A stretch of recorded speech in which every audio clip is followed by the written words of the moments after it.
안녕하세요. 고박사의 토플 독해 이것이 정답이다 합니다.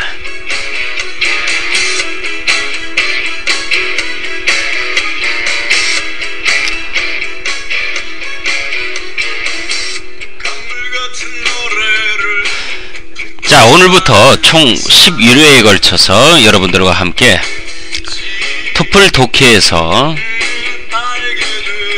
고득점을 위한 전략, 그런 방법들을 가르쳐 드리겠습니다. 많은 학생들이 제게 물어요. 시험을 잘 보는 방법에 대해서 말입니다. 시험을 잘 보는 방법은요, 딱 한 가지입니다. 공부를 많이 하는 것? 아닙니다. 공부를 많이 해도 소용이 없는 경우가 있죠. 어떤 경우냐고요? 바로 시험을 잘 보려면 문제 낸 사람과 친해야 됩니다. 그러면 답 다 알게 되죠. 정말 알게 됩니다. 그런데요, 여러분들이 문제를 출제한 사람과 친하지 않더라도 얼마든지 알아내는 방법이 있습니다. 그것이 바로 토플 독해 이것이 정답이다의 목표고 여러분들이 공부할 내용이 됩니다. ETS에서는 10가지의 토플 출제 항목들을 제시하고 있죠. 그 제시된 항목들 하나하나씩을 살펴보면서 여러분들은 실력이 부쩍 느는 것을 알고, 그리고 출제자의 의도를 따라서 숨겨진 답을 찾아내는 전문가가 될 것입니다. 이 잘 찾는 연습 저와 함께 해볼까요? 음악은 끄겠습니다.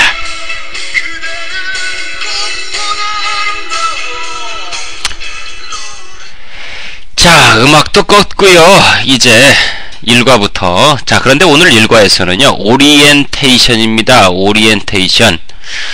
뭐죠?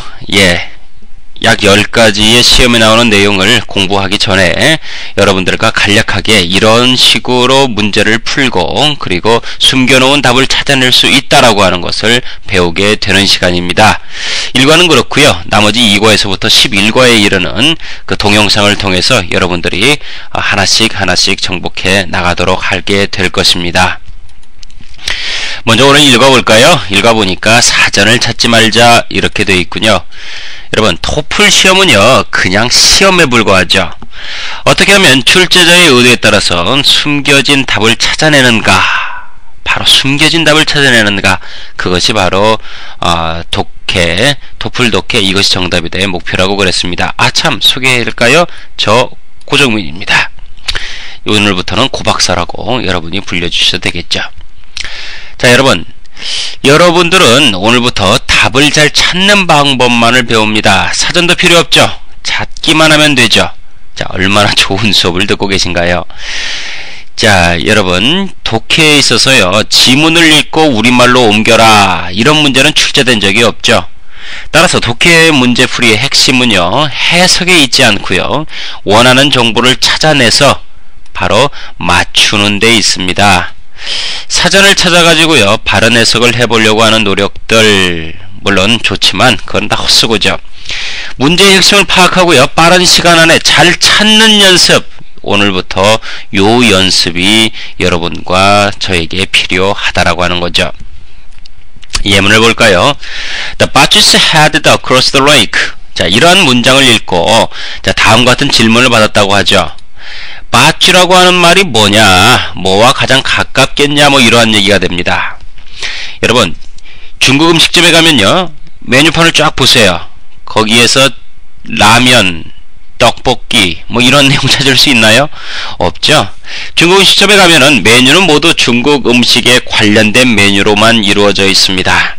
마찬가지로요, 여러분들이 한식점에 가면 한식에 관계된 메뉴들만 쭉 질배해 있죠. 예를 들면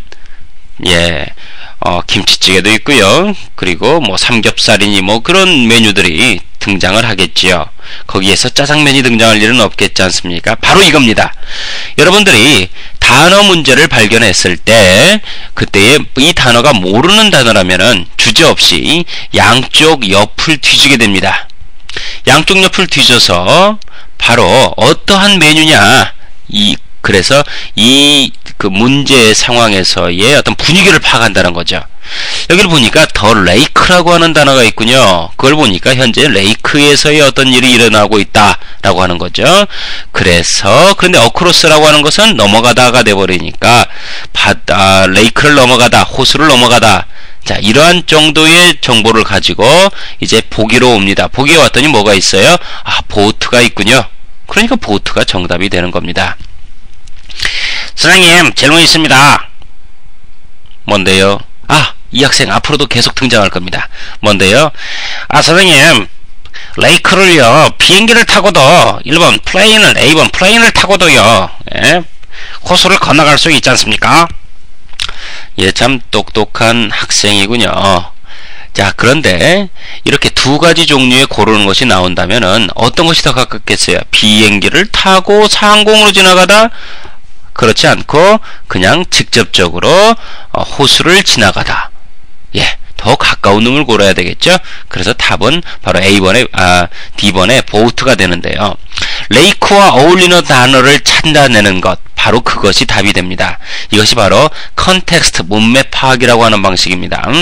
설령 모르는 단어가 나온다 하더라도 그 주변의 단어들과 관계를 통해서 그 의미를 추측해서 맞출 수 있는 것, 바로 이것이 컨텍스트, 문맥 파악이라고 하는 방법이죠. 자, 잠깐 여러분들 이 동영상을 정지하시고 그리고 함께 풀어봅시다의 내용을 먼저 풀어보시길 바랍니다. 그리고 돌아와서 저랑 함께 풀어봅시다를 풀어보는 것이 더욱더 여러분의 실력에 도움이 됩니다. 잠깐 후에 뵐까요?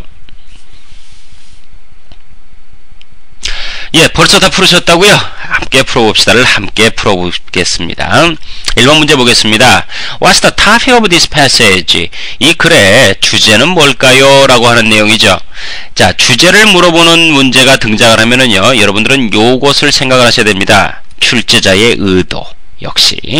자, 출제자는요, 자기가 그 내용을 전체를 다 쓸 수 없기 때문에 대개의 경우에 어떤 논문이라든지 어떤 책에서 그 내용을 가져오게 되죠. 하나의 내용이 이렇게 자리 잡고 있다면은 그 내용 가운데에서 전체 내용을 다 쓸 수 없기 때문에 어떤 경우에는 이렇게 서론 부분만, 어떤 경우에는 이렇게 결론 부분만을 가져다가 토플, 독해, 지문으로 출제를 하게 됩니다. 이런 경우에 미국 사람들은 많은 경우에 있어서 두괄식이라고 해가지고 앞에에서 주제를 한번 언급하고 마지막에 결론 부분에서 주제를 다시 정리하여 언급하는 그러한 시도들을 하죠. 이런 두괄식인데 앞을 잘라서 가지고 나왔잖아요. 또는 뒤를 잘라서 가지고 나왔기 때문에 모든 주제의 위치가 어디에 있겠어요? 맨 앞줄에 있겠죠. 하지만 우리는 더욱더 정확도를 높이기 위해서 적어도 3줄 정도는 보게 됩니다. 이렇게 3줄. 그런데 3줄이 안 끝난 문장으로 되어 있으면은 조금 더 해서 이렇게 4줄이라도 채우게 됩니다. 여기만 뒤지면 됐지 나머지 부분은 보실 필요 없다란 얘기죠. 하지만 90%의 확률로 앞에만 뒤지시고요. 나머지 10%의 확률로 뒷부분을 뒤지시면 된다라는 얘기죠. 없을 경우에 한해서 말입니다. 앞을 볼까요? 자, 어떤 내용이 등장하죠? 여기 나오는 내용들이 보니까 diurnal cycle이라고 하는 거, diurnal은 daily, 매일이란 뜻이죠. 매일의 어떤 규칙적인 것이 등장을 하고요. 그리고 daily rhythm, 이것도 마찬가지로 그날의 어떤 규칙적인 것이 등장을 하고요. 또 보겠습니다. daily pattern, 그날의 규칙적인 거.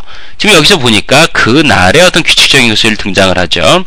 자, 이렇게 답과 관련된 내용을 찾았는데 여기에서 머물지 마시고요. 전체의 내용을 얼른 빨리 봅니다. 그래서 조금 전에 찾았던 데일리 리듬이나 데일리 패런이나 다이어널 사이클이나 관계되는 내용들이 문장 중간에도 나오는지를 얼른 스캔해가지고 단어만을 확인해서 보게 됩니다. 데일리 리듬 또 있네요. 또 어디 또 있을까요? 여기 마지막에 보니까 데일리 루틴이라고 하는 것이 또 있군요. 마찬가지로 이러한 방법으로 전체에 흐르고 있는 내용, 바로 그것이 주제가 되지 않겠습니까? 그래서 답은 D번의 데일리 리듬이 되어지게 됩니다. 2번 문제 볼까요? 2번 문제는 인퍼 퀘스천이군요. 인퍼 문제인 경우에는요, 추측하라고 하는데 아주 중요합니다. 이 문장 안에서 언급된 내용만을 가지고 추측을 추측을 해야지 여러분이 읽고 상상을 하시면 안 된다는 얘기죠. 다만 추측하기 전에 바로 문제에서 이렇게 핵심 어들이 존재한다는 얘기죠. 여기에서는 스트레스와 그리고 disturbing이라고 하는 내용이 키워드입니다. 이 키워드를 지문에서 찾아보자고요. 스트레스와 disturbing 어디 있을까요? 예, 여기 보니까 스트레스라고 하는 단어가 등장을 하고요. 그리고 confuse라고 하는 단어가 등장하죠. confuse는 disturbing과 같은 단어니까 여기가 바로 정답이 숨겨져 있는 곳이 됩니다. 양쪽 옆을 보니까 뭐가 있어요? That stress can cause us to confuse our daily rhythm. daily rhythm 또 나오는군요. 자, 그래서 보기를 보니까 뭐가 나오죠? 예, 아까 제가 그랬죠? 여기 첫째 줄에 diurnal cycle, 그 날의 어떤 규칙적인, 매일의 어떤 규칙적인 것이 등장을 하는데, 바로 그것을 restatement, 달리 말한 것, 바로 daily rhythm을 달리 말해서 다이어널 사이클로 바로 B번이 정답이 되는 거죠. 있으면 정답이고 없으면 정답이 아닌 겁니다. 예, 우리가 그 본 수업에서는요, 이렇게 인퍼 문제만 가지고 한 과를 다루게 됩니다. 얼마나 쉽게 여러분들이 문제가 숨겨져 있는 것을 찾게 될지 기대하시기 바랍니다. 그렇죠? 자, 3번 문제 보겠습니다. This passage would most likely be assigned reading in a course on. 어떠한 수업에서 이러한 내용들이 읽혀질 겁니까? 라는 내용들이죠. 이런 경우에는 보기를 먼저 봐요. 보기를 먼저 보니까 A번 History, B번 Psychology, C번 Anthropology, D번에 Physical Education이라고 하는 게 등장하는군요. 대강에 이렇게 확인을 하신 다음에 지문으로 얼른 가봅니다. 지문에 갔더니 지문에서 어떤 단어들을 발견할 수가 있어요. 예, psychological 이라고 하는 단어가 등장을 하고요. 그리고 예, 그리고 나서 여기에 또 psychologist라고 하는 psychologist라고 하는 내용이 등장하고요. 또 어디 볼까요? 예, 여기 있군요. physical or psychological symptoms라고 하는 것이 또 등장을 하는군요. 자, 이 정도 등장하니까 psychology에 관계되는 내용이지 않겠느냐. 그래서 가보니까 예, 역시 psychology에 관계된 내용이 나오죠. 이것이 정답인데 선생님 질문 있으면 뭔데요? 이 학생 또 등장했군요. physical이라고 하는 단어도 등장하는데요. 예, 어디 볼까요? 예, physical or psychological symptom 이랬죠. symptom이라고 그랬지 education이라고 얘기한 적은 없죠. 말한 적이 없으니까 education은 답이 안 되기 때문에 B번에 psychology가 되겠습니다. 있으면 답이고 없으면 답이 아닙니다. 왜냐하면 우리는 숨겨놓은 답을 찾기 때문이죠. 4번 보겠습니다. 4번 톤을 물어보는군요. 톤이라고 하는 것은 저자의 의도 또는 저자가 현재 말하고 있는 어떤 태도 그리고 이 전체의 지문의 목적 뭐 이런 것을 가르쳐서 톤이라고 하죠. A번 critical 비평적이에요. B번 laudatory 오 이걸 끝내주는군요. 뭐 이러면서 환호성을 지르면서 어떤 찬양하는 글입니까? C번 optimistic 오 긍정적으로 글쎄 낙관적으로 보고 있습니까? D번 factual 사실적으로 실제적으로 설명하고 있습니까? 예, 요 내용은 살펴보시면은 과학적인 내용을 언급하여 그 내용에 따라서 전체적으로 설명을 하고 있죠. 예를 들어서요. 그래서 이건 설명문에 해당되고 실제적인 내용을 가지고 다루었기 때문에 factual이 되겠습니다. 5번 The next paragraph most probably discusses. 자, 다음 내용에서 다음 패러그래프에서 어떤 내용을 다룰까요? 이런 문제가 되죠. 자, 다음 내용이라면은 자 보세요. 요렇게 내용이 있을 경우에 다음에 어떤 내용을 읽히겠냐? 그러면 여기를 읽어야 다음 내용이 되겠어요? 여기를 읽어야 다음이 내용이 되겠어요? 여기를 읽어야 되겠어요? 여기를 읽어야 되겠어요? 그렇죠? 똑똑하죠? 여러분들은 바로 문장이 끝나는 부분만 읽어주면 다음에 어떤 내용 얘기 나올 건가가 나오겠죠? 따라서 문장의 맨 마지막 줄 1, 2, 3를 가보자고요. 문장의 맨 마지막 줄 1, 2, 3를 가보니까 어떤 말이 있어요? 예, the proper treatment라고 하는 단어가 있군요. 자, proper treatment라는 단어를 가지고 다시 보기로 돌아와 보니까 뭐가 있어요? 예, treating이라고 하는 말이 나오죠. 그리고 스트레스와 관계되는 얘기를 했었으니까 method of treating state stress. 그 답은 C번이 됩니다. 여러분 아주 중요한 게 있어요. 바로 독해 여러분 이것이 정답이다 해서 다루는 문제인데요. 있으면 정답이고 없으면 답이 아닙니다. 여러분들이 읽고 상상을 하시면 안 돼요. 2번 여러분들이 추론 문제 생각을 해봐라라고 하는 문제를 다루더라도요. 여러분 마찬가지가 되겠습니다. 따라서 여러분 이것을 꼭 기억을 하시고요. 여러분 문제를 풀어 나가시면 되겠습니다. 자, 아무리 긴 문장이라고 해도요, 몇 개의 단어와 몇 줄의 문장만을 가지고 바로 해석하고도 문제를 풀어내야 됩니다. 음악 또 나오네요. 자, 이것이 이 수업의 주목적이죠. 자, 다음 수업을 기대하세요. 개봉 박두. 아니죠. 열공. 열공이 뭐냐고요? 열심히 공부합시다. 다음 시간에 뵙겠습니다. 여러분 대단히 감사합니다. 안녕히 계세요.